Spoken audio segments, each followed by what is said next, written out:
Right. Hello, everyone. Welcome to the 411 Ground and Pound MMA podcast. We are your weekly look into the wide, wacky, wonderful world of mixed martial arts. My name is Robert Winfrey, and I am your host, per usual.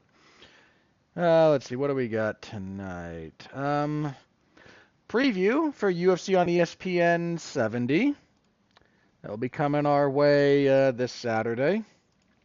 Not a lot of good things to say about it, but it's coming. So we'll have a look at that. And a couple of interesting news items dropped. So we'll be talking about a couple of those.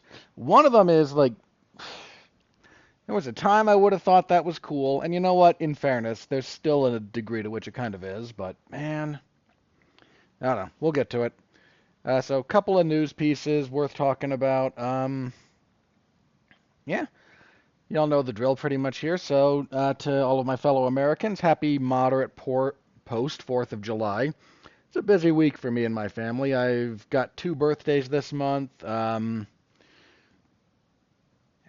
a couple of other things. So, how did I celebrate the 4th of July? Naturally, by sitting down here in a chair, covering a pre-taped edition of WWE SmackDown, because I am the world's biggest loser. I don't know what to tell you. But that's what we got on the agenda, so anything you can do to help the product, of course, is always appreciated. Like, comment, subscribe, star rating, written review. You'll know the drill by now. Thank you very much. Let's jump on into this, shall we? So, UFC on ESPN 70. What did the people of Tennessee do to deserve this? Just, what did they do? I'm sure there's some historical thing somebody can point to, but, man, this card sucks. I am. Look, I'm going to find a couple of things here that aren't the worst thing ever, okay? But the pickings, they are a slim. That is the kindest way I can phrase it because, man, when Derek Lewis is your main event in 2025, something's just gone wrong. I mean, just very, very wrong. You know, this got brought up recently. It was recalled to my memory that many years ago, an event that featured, it was one of the fights between Kane and JDS, I think. There was a UFC pay-per-view, and all five main card fights were heavyweights. Now, even at the time, a lot of us went, yeah, we're not sure about this one. But let me just take a second here. So it was UFC, what, 40? Yeah, 46. Okay, no, this wasn't JDS and Kane, but this did set up JDS and Kane's second fight. So the main event, now look, they got a little bit lucky here. All the main card bouts were finishes. Some of this was entirely predictable. But your main event was Junior Dos Santos and Frank Mir. Co-main event was Kane and Bigfoot. That was a bloodbath. Then Roy Nelson knocks out Dave Herman in less than a minute. Stipe Miocic beats Shane Del Rosario. That was a bit of an upset at the time. Del Rosario tragically passed way too young. But that was one of Stipe's like announcement fights. And then Stefan Struve armbarred LeVar Johnson. That was just sloppy crap. But just pause for half a minute with me, will you? You would not pay half a pay-per-view price to watch a pay-per-view today comprised of that same level of heavyweights, comparatively in the UFC. Like, you wouldn't, it wouldn't be worth it. Man, heavyweight has just, it is in a dark age right now, man, and sometimes that happens with heavyweight, but heavyweight's in a real bad spot. And I don't know how else to kind of suss that out. Like, it's just bad. It's real bad. So our main event, again, Derek Lewis and Talashin Teixeira. So Teixeira 8-0. 2-0, 1-0 in the U. Dude beat Justin Taffa in February, and now he's main eventing. What the heck? What are we doing? Maybe I've looked too long into the void. All right. Because the void's not really for looking. You scream into the void, you stare into the abyss. But maybe I've just stared too long into this. But man, what are we doing here? Lewis, coming off a win over Rodrigo Nascimento. That was over a year ago. What's he been doing since? He was supposed to fight Alexander Romanov. Then that got changed to Gennady Janice. Lewis had a medical issue, right, that caused that to be scrapped. That was for November of last year. Ugh.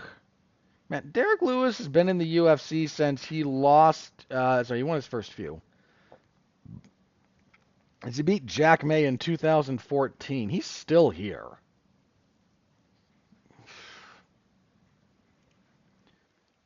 But as far as this fight goes, the odds are with Teixeira. I'm tempted to pick Lewis. Because it's not that he's not vulnerable. He is a deeply vulnerable fighter. I mean, I mentioned he's coming off a win, but let's not mince words here. He's just 2-3 in his last 5. Now, the losses, Tai Tuivasa, Sergey Pavlovich, Sergey Spivak, and Gelton Almeida. His wins are over Marcos Rogerio de Lima and then Rodrigo Nascimento. Teixeira kind of falls into that Nascimento, de Lima, Chris Daukaus kind of vibe.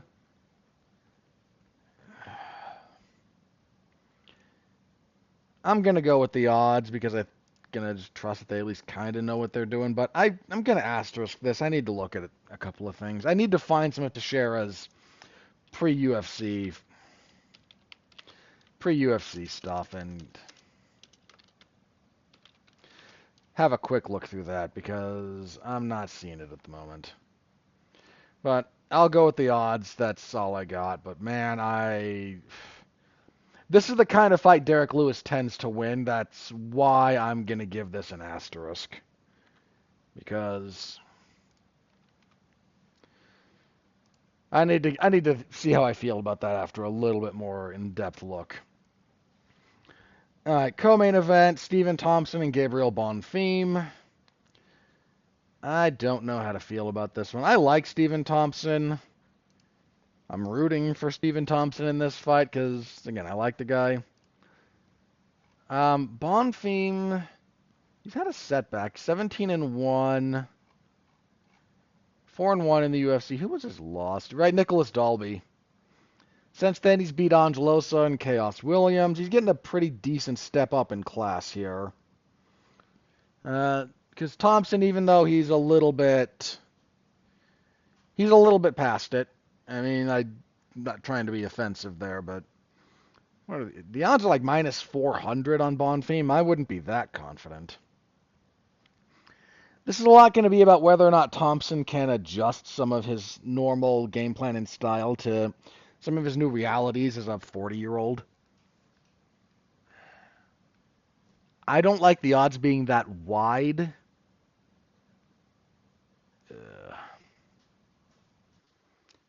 Like, really going to pick Thompson here? That's super speculative if you do, man.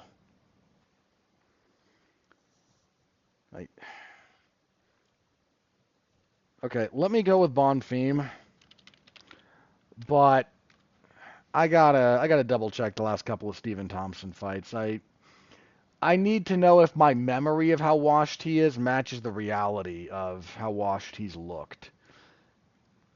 I mean, he's just 1-4 in his last 5. Rough stretch.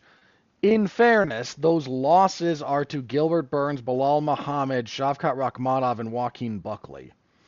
And he was actually doing pretty well against Buckley. Shavkat, yeah, that didn't go much his way, but, Shavkat. And then Bilal became champion. And that Burns loss was in 2021. These aren't bad losses, but you get enough losses in a row, and it starts to look real bad. So I got to look at a few details of his game more recently before I fully commit. But let me go with Bonfim at the moment. Featherweight next, Calvin Kattar and Steve Garcia. Kattar, man, he should have beat Josh Emmett.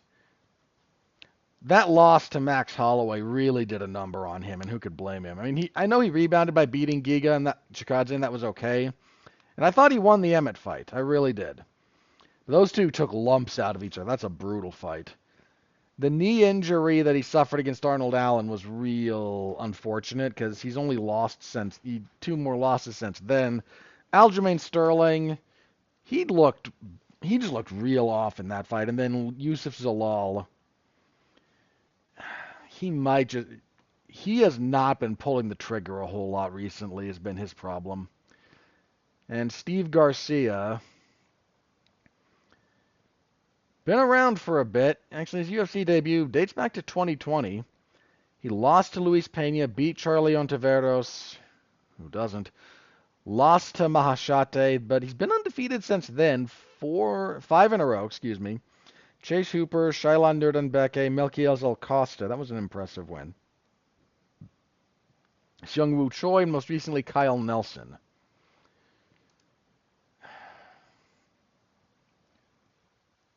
I think Kattar's probably, how old is he? 37. Yeesh.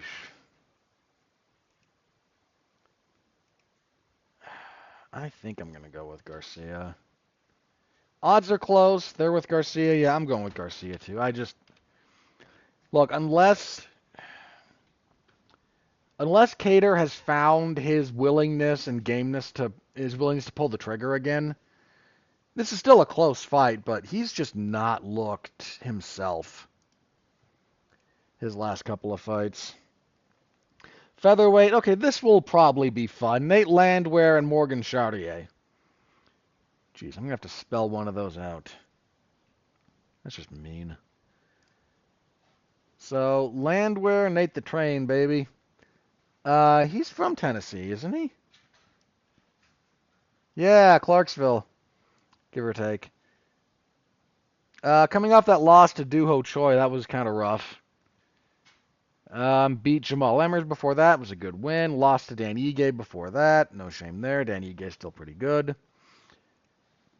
And Chartier, I think isn't he coming off of that setback in the UFC? Chartier's a veteran, man. 20-11-1. 2-2 in the UFC. Yeah, coming off the loss to Nathaniel Wood. He had some okay moments in that, but Wood had a real handle on how to defuse him. He knocked out Gabriel Miranda before that. Lost to Chepe Mariscal before that. Split decision, I completely agreed with Chepe winning that fight. Had a good enough UFC debut when he beat Manolo Zucchini. He was just there to be a body for Chartier to get a win in France. This will probably be a fun fight. Nate Landwehr's done a bit more. Obviously, he's done more in the UFC. His UFC career is longer. If Chartier does real good when he can be the more technical fighter, it was one of the ways that Nathaniel Wood kind of messed with him, was Chartier couldn't be more technical. And when he couldn't be more technical, he was kind of stuck trying to overpower Wood, and he's clearly in good shape, but he doesn't have overwhelming physicality or firepower, and he really does need the technical edge. He'll have the technical edge over Nate Landwehr.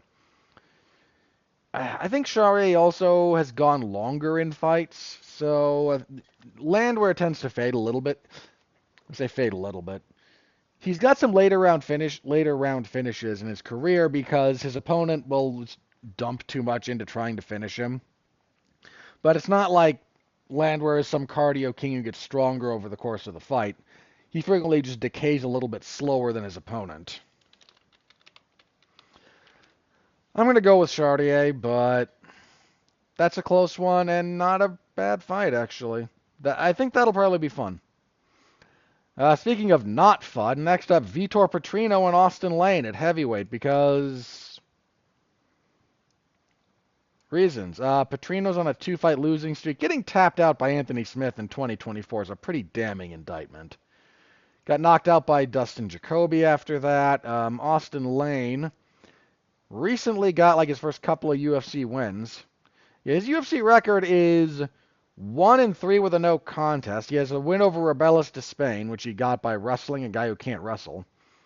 And Mario Pinto knocked him out last time. They're trying to get Petrino back on track. If he can't get back on track here, he needs to be cut. Because if you're losing to Austin Lane, you shouldn't be in the UFC. At least that used to be the case. Also, not fun, and probably bad, light heavyweight next, Junior Tafa and Tuco Tokos. Why are we giving Tafa a layup? I mean, his UFC career is not all that good. He's cutting down to light heavyweight here. He'd been at heavyweight before, where he went 2-3 in the UFC. Losses to Muhammad Usman, Marcos Rogerio de Lima, and Walter Walker. Most recently, he beat Sean Sharaf. About as much of a layup as the UFC will give you. He's getting kind of another one here. Tokos, apart from Daniel Cormier on the broadcast going, there's no way that's a real human being with that name. Because Daniel Cormier, on commentary, just no. Tokos is 10-5, 0-2 in the UFC, losses to Umar Sy and Navajo Sterling. This fight was supposed to happen back in May. It got rebooked for this card. I was probably going to favor Tafa to begin with. I'm probably still going to favor Tafa because I don't think Tokos is all that good. But it's not like either of the Tafa brothers are lighting up the world anymore, so. And that's your main card. It's weak. Stuff I'm actually looking forward to. I am moderately interested to see Steve Garcia take a step up in class because that is a step up in name value, if nothing else, is what Calvin Kattar represents for him. Landwehr and Charrier should be fun. The rest of it, I don't care. On the prelims, let's see, Max Griffin and Chris Curtis. Chris Curtis at welterweight. He's coming off of that head kick loss to Roman Kopylov where he wasn't happy with the stoppage. In fairness, I understood the stoppage, but I also understood his complaint. He should have beat Brendan Allen. The number of decisions this man should have won. He should have beat Kelvin Gastelum, but they ignored a headbutt. He should have beat Brendan Allen. I think I scored that one for him. Yeah, Kopylov stopped him. Fair play. Yeah, he lost to Hermanson fair and square. I get why he was upset about that one. I would have been too, but I think I scored that for Hermanson. He's trying to reinvent himself at welterweight at age 37. That's kind of a big ask. On the plus side, Max Griffin is 39 and is not really the kind of guy who has given him trouble in the past.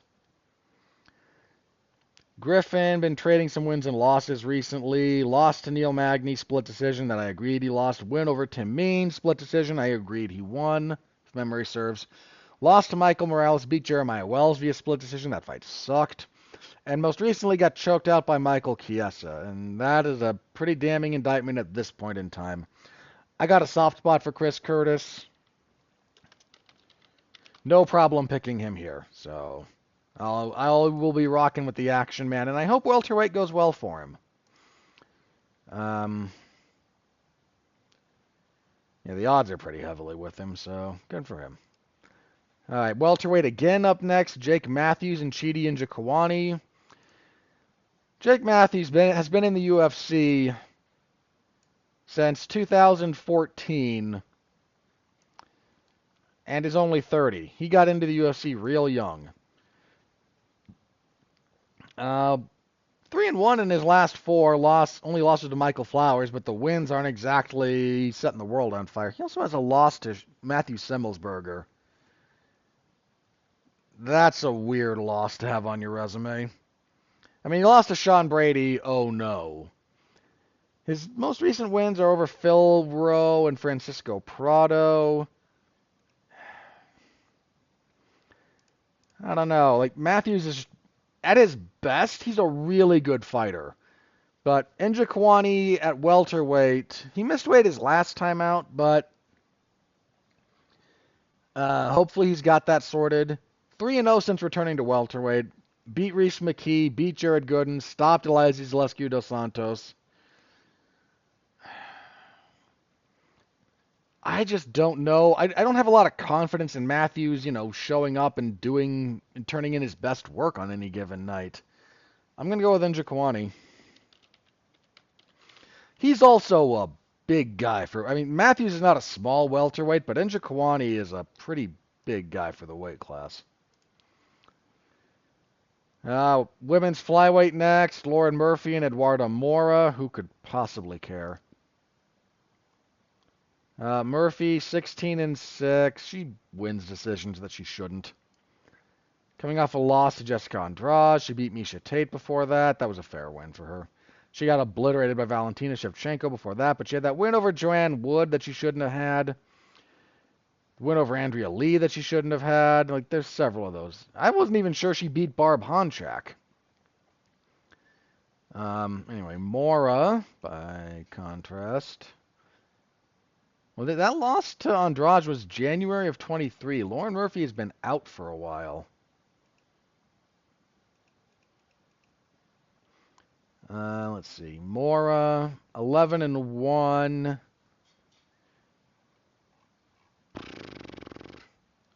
Has a couple of weight misses. Like, she beat Montserrat Ruiz, but missed weight. She lost to Denise Gomes, but missed weight. She beat Veronica Hardy. Were those must have been down at straw weight, right? Because Ruiz ain't making flyweight ever. Yeah. So the Veronica Hardy fight was up at flyweight.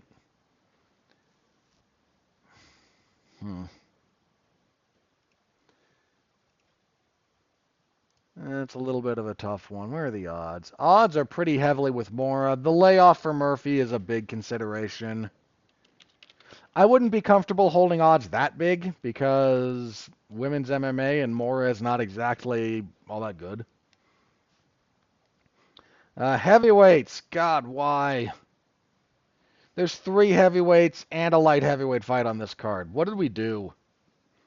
I'm going to ask again. What did Tennessee do to deserve this? If you know, let me know. Like, give me something that the state of Tennessee's done to deserve this. I'm sure there's something. I just don't know anything off the top of my head. Kennedy Nzechukwu and Walter Walker. I mean, this is... Kennedy Nzechukwu at... is it Nzechukwu? I forget. I don't know when I do it. 2-0 at heavyweight. Wins over Chris Barnett and Łukasz Dreszki. Walker, 2-1 in the UFC, 13-1 overall. Yeah, the pick is Kennedy. The pick has to be Kennedy. Nzech.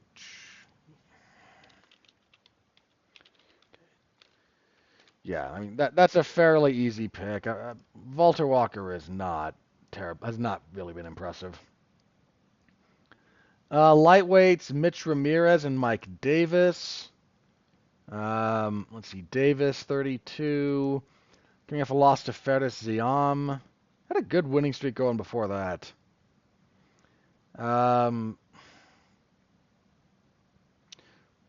Mostly a wrestler, grappler.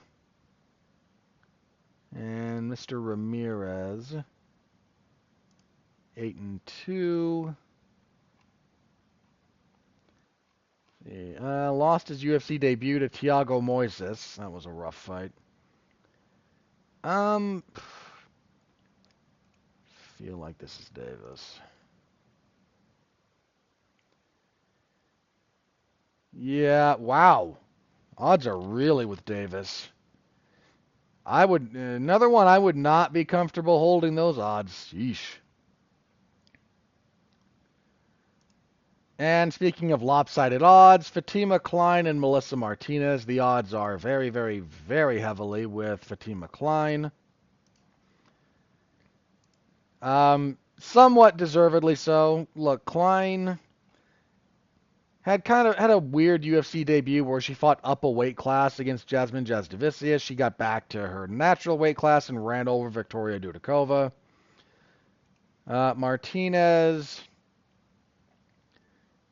8-1, 1-1 in the UFC. She beat Elise Reed, or she lost to Elise Reed, excuse me, and then beat Alice Ardelian. If you're losing to Elise Reed, I don't know that holds a whole lot of upside for you fighting Fatima Klein. So going with Klein. And yeah, that's the card. 1, 2, 3, 4, 5, 6, 7, 8, 9, 10, 11. Only 12 fights. So yay, because UFC 318 is like 15 fights deep. Oy vey. What a card that is. More on that. I've kind of been defending that card off and on. I'm probably going to stop doing that next week. I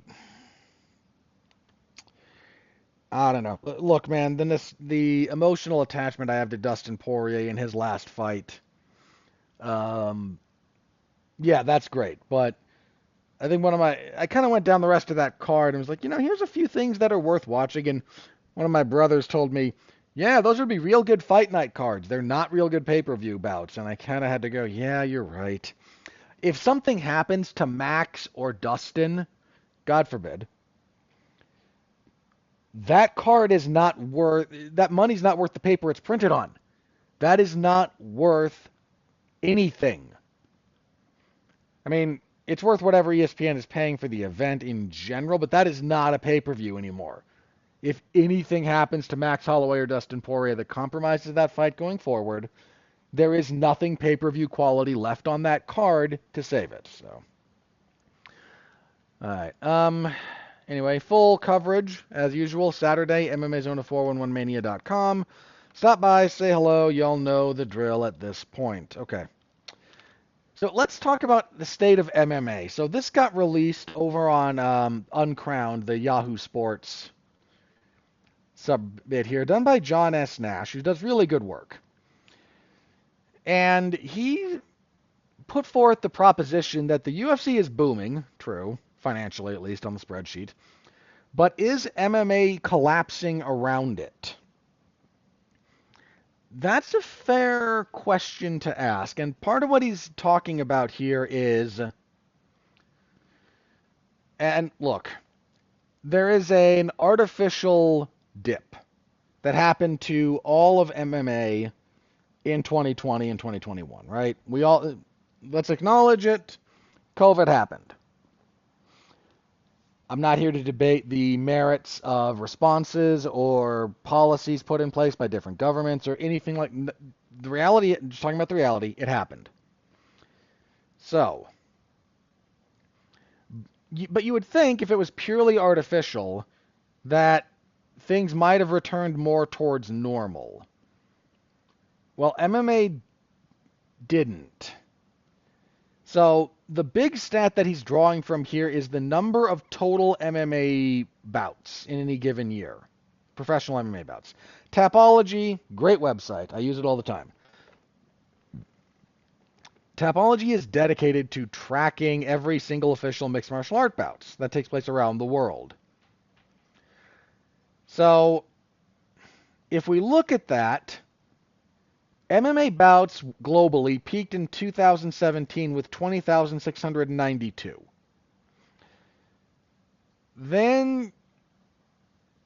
Now it decreased after that before COVID. It was already trending a little bit downwards pre-COVID. A lot of reasons for that. Some of which,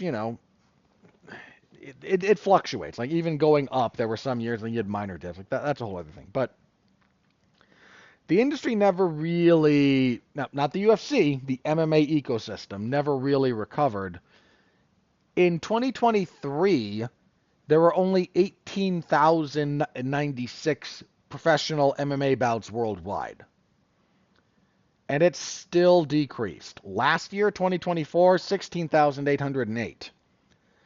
And look, we're halfway through this year, right? The number for 2025 could wind up being lower, like 13,500, give or take.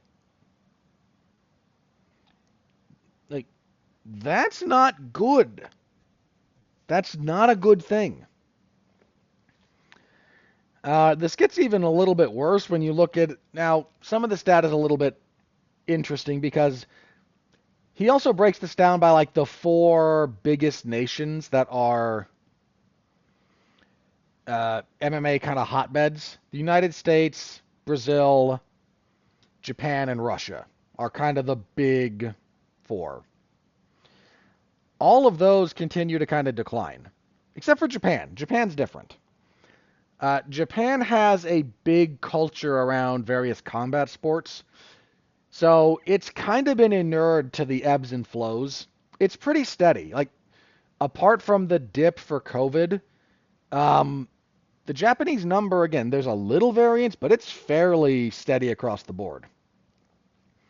Everywhere else is still kind of on a downward trend, even after the bounce back from the pandemic. Now, this does ignore a couple of things. One is other elements of the European market. Again, they're not accounted for in some of the data, if the way this is broken down. And honestly, if you want to look at other like serious MMA hotbeds at the moment, Poland, places like Octagon and KSW are doing good work. You get some real good talent that comes out of those.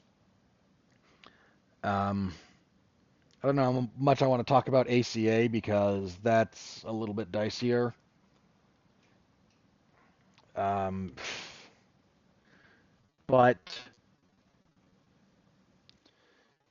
in general, like these places that were hotbeds of not only up and coming talent, but a place where talent could like mature, those going away is not a good thing. It's a real bad thing. I mean, if you look at this, um, yeah, combined in 2011, the three biggest nations, so Japan, Brazil, and Russia, um, had 1,900 fights in 2011 and just 845 in 2024. Like, that's not good. That's pretty bad. So, how do we kind of have to try and take this in? So, the state of MMA more broadly is in decline. I don't think that's arguable. And it's a lot of the stuff around it, too. Like, jobs in MMA media are just not really there. If you want to do this, and bear in mind, I'm hardly the best example of this, but like, what you do these days if you want to talk about MMA is you don't go to a network. You don't, unless you just like take UFC checks and you help them content farm like Nina Drama. I use her as an example not because I object to her content. I don't consume it because it's not for me, but I understand kind of what her purpose is, and I don't object to it at all. My objection is that everything is kind of turned into that or something adjacent to it. Anyway, but like radio stations don't have big like how many places have MMA staff writers? How many media outlets do? Like there's just if there was money to be made doing this, then they'd still be doing it, but those are contracting. Uh, the number of regional promotions has decreased. Again, COVID killed off a lot of those. but a lot of them were already in decline to begin with.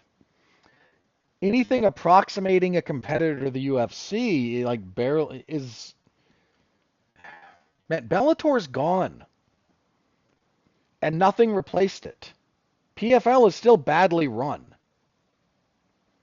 Right? They had the PFL Europe card like earlier this week, and that had some good stuff on it. I'm not knocking every element of their, like, they have some good fighters. They do. I try to be fair to them, but they're badly managed and badly handled. And they didn't do anything with Bellator. It just evaporated into the ether. One championship at this point is a regional Muay Thai promotion. That's it. That's what they do. Sorry. I'm not trying. I think the rule set they use for MMA is objectively superior. I like 4-ounce Muay Thai. I'm not trying to be doom and gloom about them because I don't like the product. But we got to be honest about it here. I mean, Invicta used to be a somewhat viable. Invicta never like grew. Well, I shouldn't say that. The purpose of Invicta was never to be a serious competitor to the UFC. The purpose of Invicta was to fix women's MMA. And if you weren't around back when women's MMA was like not a thing, when they had 3-minute rounds and the weight class was whatever you came in at, and Invicta existed to provide structure to women's MMA and to give female fighters a place to hone their craft, and was super necessary. Not to lean into that old chestnut, but it really was. Like, a lot of really, really, really good fighters came through there, but at this point, their function is no longer really necessary, so they barely exist. PFL is being shopped as a financial asset on a balance sheet, not as a fight promotion. Ryzen does okay. Bless them. They do some pretty good stuff too. Like, it's not that there's like zero out there. I already mentioned like Octagon is great. KSW is real good. There's a few other stuff in like the UK and whatnot, Cage Rage, Cage Warriors, but for the majority of MMA talent, it's pretty bleak. Like, the UFC stands kind of atop everything, but how do I phrase this? Okay, I'm going to do the pro wrestling comparison. If that really bothers you, just bear with me here, because I'm not trying to be dismissive or insulting or whatnot, but I lived through this same thing basically happening in pro wrestling, okay? I lived through the WWE, then WWF, acquiring ECW, acquiring WCW, and leaving the wrestling world as kind of this wasteland. That doesn't mean there weren't other wrestling promotions. There were. But nothing was even close to WWE. All Japan was in serious contraction and trouble at that point. We're talking like 2000, like early 2000s. So All Japan's in contraction. In fact, All Japan might be on life support because I think Noah's a thing at this point. New Japan is steady, but not exactly making the waves they would later. Because at this point in New Japan, I think Tanahashi's still on the come up. I don't think he's really like ascended to being a big deal yet. He's getting there, but he's not quite there. And you had AAA. If you liked Lucha, you had AAA. You had CMLL. It's not that there's nothing beyond WWE in real world terms, but there was nothing outside of WWE as a major player. And Everyone suffered. People forget this a little bit, but WWE suffered as a result of this. They, because there was nowhere to hire talent from. Other places, the indies started really popping up and trying to gain momentum around this time. Ring of Honor, kind of a super indie. They gave some shine to CZW, but CZW, always going to be niche because they do the hyper-violent stuff. Um, there was just, it was a real hard time to try and find talent, and they wound up doing, this was around the time that they like, okay, fine. They bought like small indie promotions or set up stuff like OVW, DSW, FCW.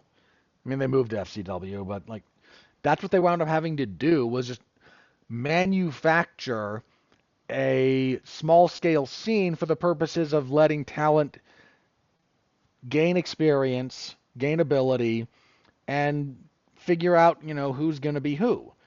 Nowadays, they have the PI and NXT, and it serves a similar function. But even then, NXT has to recruit from somewhere. NXT doesn't really, I'm not saying never, but it doesn't really function to take people who don't know anything about wrestling or know very little about wrestling and get them from that phase all the way into WWE being a big deal. Some guys that you do, normally if you have nepotism on your side. But absent that, they try to recruit from other places. The emergence of AEW, first of all, like New Japan getting bigger here in the States was nothing but good in a lot of respects. The emergence of AEW has been a net positive. I'm not, and look, there's stuff they do that I don't like. There's stuff WWE does that I don't like. Stuff both sides of them do that I do like. That's just kind of the life. Just got to be honest about it, and not sink into tribalism. But, it's 2025. That's kind of all we do these days. Anyway, I lived through something very, very analogous to what's going on right now in MMA. I lived through the death of not just competitors to the top dog, but the subsystem that helped feed the machine of the top dog going away. And it wasn't good. It really wasn't good. Man, some of the, not immediately, but some of the worst years of WWE were the result of the knock-on effect of that. You see, they coasted for several years on the talent that they still had. But as that fell away, they struggled to find consistent replacements. You got guys, don't get me wrong, and some of them were even pretty good. Like John Cena, Randy Orton, Batista, like there's talent that comes out of this. I'm not saying it was a total bust. I'm saying it became clear, especially as we get into, the 2010s, that it's not, what it isn't is sustainable.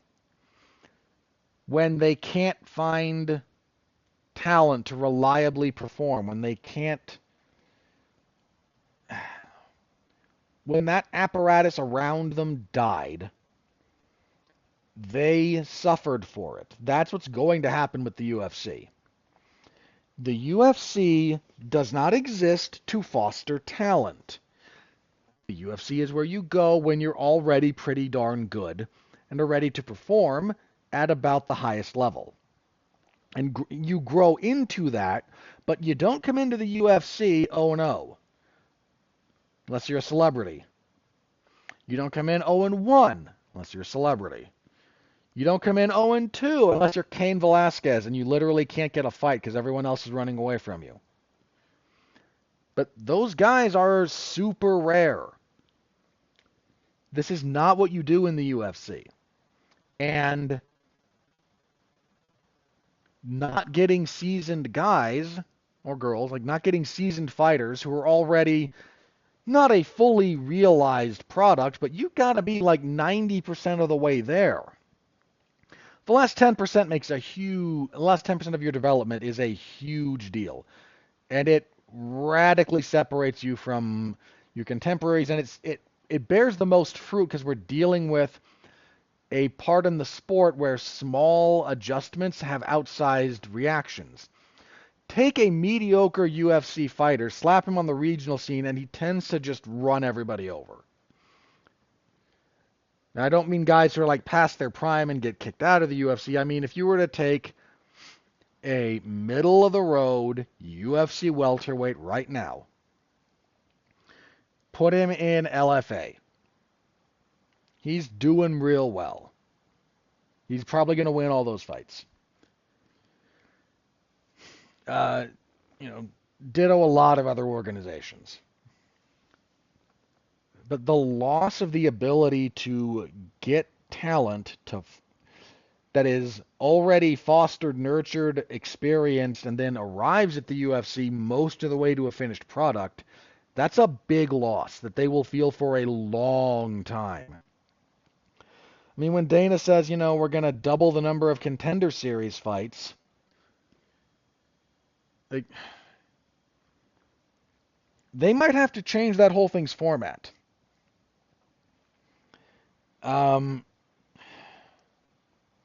Because throwing a UFC contract at everyone who gets a win isn't going to help. It's not going to solve your problem. It's just going to water everything down.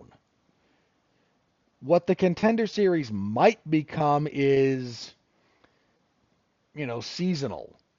When I say seasonal, I don't mean like we take breaks. I mean, okay, here's the group of guys. Pick a number. Like, pick a reasonable number of fighters. And for this season, or this will be part of a group because this will be running continuously.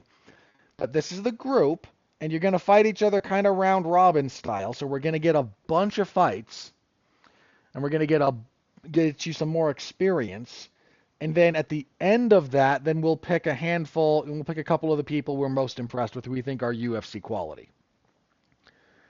That's kind of what you're going to have to do here, is reorient this from a puppy mill into a meat grinder for that level of competition to try and foster talent growth and development outside of like sullying the UFC brand with it, because that's what you're doing when you throw on these pointless fight nights at the Apex with a bunch of guys who are 2-1, 1-2, and a moderately recognizable name at the top. We're trying to create a healthy ecosystem here. Now the UFC doesn't really care about that. If they did, I think that's kind of what they'd have to do, is change how the Contender Series works. Because as it stands, no, you're just puppy milling that, and that's real bad. That's real bad. But that's kind of all the UFC has at this point. Like, for a while, they were kind of subsidizing a few other smaller promotions, stuff like LFA and I think Titan for a bit, by putting them on Fight Pass. And that well seems to have dried up. Now the UFC, to fill out some Fight Pass stuff, the UFC's like, yeah, we're getting into jiu-jitsu, and it's only a matter of time before I have to start sifting through Power Slap crap on Fight Pass, and I really don't want to, because Power Slap is disgusting, pointless, bordering on the offensive to my sensibilities. But the decline of MMA right now, the sport, it's it's undeniable, really. Like, the UFC is doing good. They've got a bunch of guaranteed revenue. They're negotiating for a big new rights deal that's going to see them generate a lot of money. The UFC is not in trouble in the immediate future. And depending on how long their new TV deals are for, they could be fine for the next decade. They're looking for a decade-long thing. It's not outside the realm of possibility. But you're going to see the effects of this start to rear its head in about 4 years. Probably more like 3 at this point. I mean, look, we're about ready to lose the previous generation of fans. A lot of the people who came in at like peak Conor McGregor are entering their 10th year. Most of them are gone. The number who came in post-COVID, they're about to hit the 5-year churn mark next, 18 months.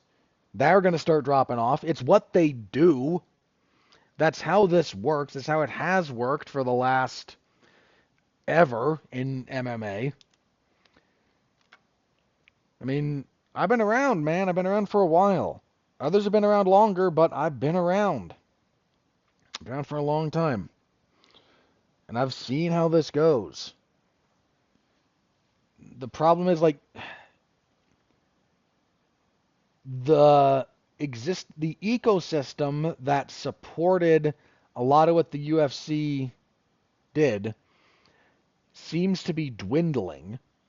And I remember this being real bad for professional wrestling. WWE was great financially. They sat on a big old pile of cash. They had the rights deals. They were hunky-dory. And the ecosystem and health of the entire genre, on the other hand, was not. It was pretty bad. Pretty darn bad for a long time. And the WWE didn't really feel that immediately, but the lag effect did catch up to them, and it was real bad for them for a while. Like, real bad. And the UFC just seems to be doing the same thing. So yeah, this is the result of monopolistic business practices. That's the long and the short of it.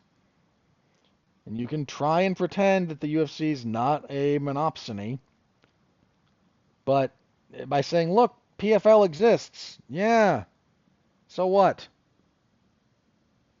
I mean that, so what? Dude, Bellator died and nothing changed. Certainly nothing for the better. Like, the UFC absorbed Strikeforce.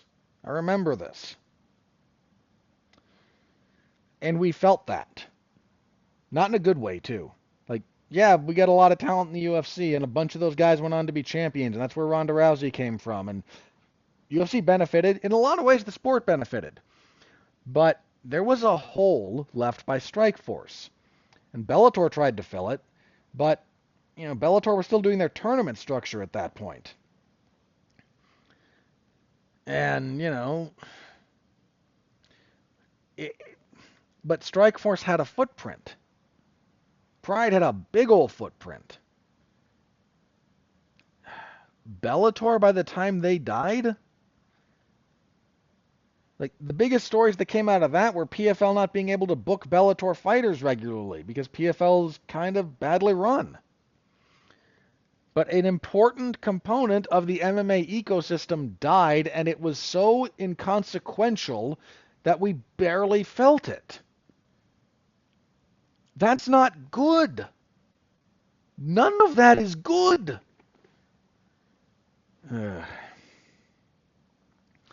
Again, I don't expect the UFC to really suffer for this in the immediate future, but we've all noted the downturn. Doesn't mean everything's terrible. I mean, talking about how the UFC has been on a little bit of a downward trend in some respects doesn't mean everything sucks. But let's do a couple of things if you don't mind. Heavyweight's a disaster. Light heavyweight is not much better. Women's bantamweight is a wasteland. Like, they're trying to prop that up with the notion of Kayla Harrison versus Amanda Nunes. Don't get me wrong, I'm going to be happy for that fight to happen, really. But that doesn't fix the division. The division sucks. It's bad. It's just bad. These are problems. And There was a time when the UFC could afford to be a bit laissez-faire about this because there was a healthy enough ecosystem under them propping up how they chose to run their business that talent would come along.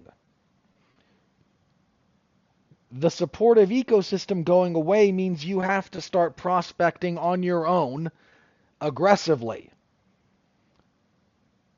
And that's a real delicate thing. Prospecting in sports at all is hard. MMA is one of the more difficult ones to do it in because there's a boatload of variables.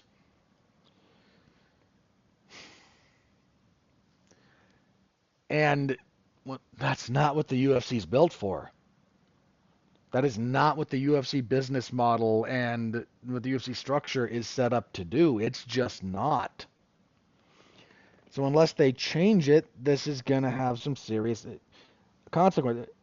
Talent acquisition in MMA in general has been a bit of a problem recently. I mean, I saw somewhere that some MMA coaches were complaining that the UFC's MMA is slightly on the downturn because of all the boring wrestlers. Guys, I really hate to break this one to you. Wrestling has not been the dominant force in MMA in a few years. Kickboxing really has taken over the sport. Now, you will lose if you can't wrestle in MMA. Absolutely. But how many high-profile UFC fighters are wrestlers? I don't mean can wrestle, I mean like this is their predominant skill set. Take a minute and think about it. Because the answer is going to be a lot smaller than you think. MMA used to be what you went into if you were an amateur wrestler and you wanted to continue to compete and you weren't going to the world stage. That pipeline is, like, I'm not going to say gone, but man, is it not at all what it used to be. There used to be a lot of wrestlers making the move to MMA. You know, Mark Munoz, Cain Velasquez, John Fitch, Josh Koscheck. I could go on. It used to be the thing you did because there wasn't really another avenue for you, especially if you wanted to make money. Well, we've just reached a point where the financial returns aren't really worth it. The physical damage is a bit too much. And there's other avenues for those guys. And hey, God bless. I don't think anyone should be forced into this. But wrestling is not ruining MMA at all.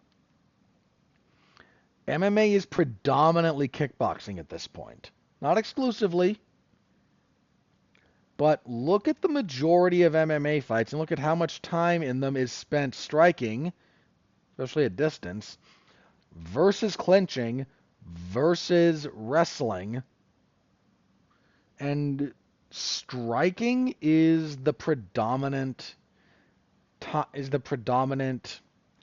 attribute. It is mostly what takes place.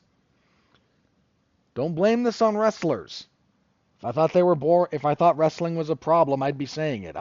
That is not the problem. And frankly, the lack of acquiring wrestlers of decent credentials into MMA is a big problem for the sport because talent acquisition at all is, again, it's kind of a problem. It's not really a thing that's coming up. So yeah, MMA is in decline. Now, whether that's a natural thing into a more healthy spot, whether that will lead to another expansion,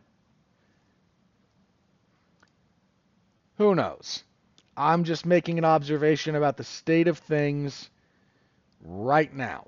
And I don't think there's any getting around that the state of the sport is in contraction/decline. All right. Went on that one for a little bit. Okay, let's close with this. So next year is the 250th birthday celebration coming up for the United States of America. And Donald Trump will, in all likelihood, still be president when that rolls around. He came out and said he wants to host a UFC event at the White House as part of the celebration. Okay. I have a knee-jerk reaction to go, boy, that's kind of dystopian, isn't it? Like, this is really the kind of thing you might be more expecting to see in, like, North Korea or Russia or, China. These big, like, state-sponsored events that serve almost as much as propaganda outlets as they do athletic competitions. Okay, that is my knee-jerk, and I think that's definitely kind of a thing. We can't pretend that's not a thing. On the other hand, I'm in being fair, because I try to be fair. Look, this is way overplayed at this point, but I remember when Donald Trump in his first term came out cage side to watch the main card of a UFC event. Um, you know what? It was cool. I'm I'm not here to say that I'm a big Trump fan. Okay, I'm not.